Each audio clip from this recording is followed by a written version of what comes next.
Chairman Mark Green of the Homeland Security Committee, who also served in Iraq with the Army 160th Night Stalkers. It's good to see you, sir.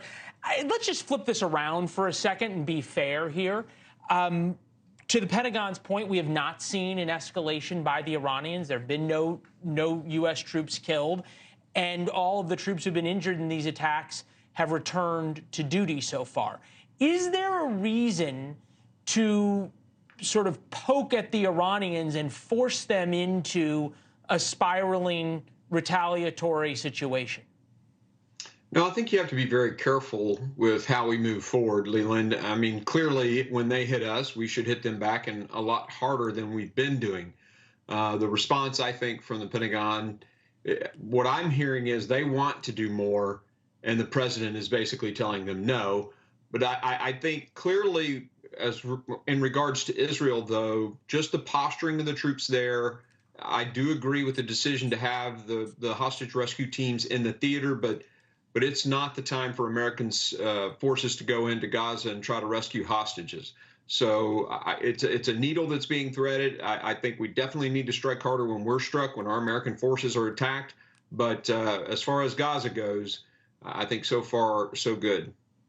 Yeah, no, I haven't heard of any real thoughts of putting American forces on the ground in Gaza. That would totally change things. But back to this issue of Iran. The White House would tell you that their deterrence is working. There have now been 3 times over the past 8 days that U.S. Central Command has tweeted out these pictures of B-1 bombers.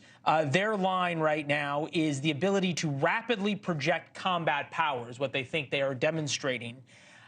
How useful is combat power if, as you point out, the president is not willing to use it? Well, deterrence is the combination of the capability, which clearly we have, and then the willpower to use it.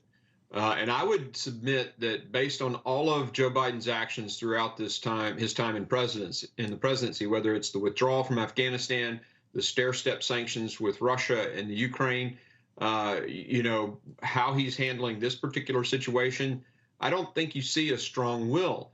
And as you lay the chips on the table to a guy like Xi Jinping, everything we do goes through their filter, the imperial filter of Xi Jinping. So no, I don't suspect that he sees this as a strong president at all. And there's a lot of reasons for Joe Biden to go over there and tell the Chinese to stop X, Y, and Z. You shared some of those with your reporter earlier. But look, our allies like the Philippines are being bullied. That needs to stop. We keep saying how we're there to support them, and yet we have done nothing. And then the harassment of our aircraft in the South China Sea, or our shipping in the South China Sea. I mean, it's unacceptable. Yeah, I want to get real quickly from you. There's likely to be an announcement on the precursor chemicals to fentanyl coming out of China tomorrow. That's sort of the deliverable, if you will, that's being proffered around. Do you believe the Chinese are going to actually do anything on that? No, of course not. They gain a great deal of power by destabilizing our country with this murderous fentanyl that's coming across the open southern border. I don't remember they made the same promise to Obama when he was president. And nothing happened. So I don't anticipate any change from the Chinese at all.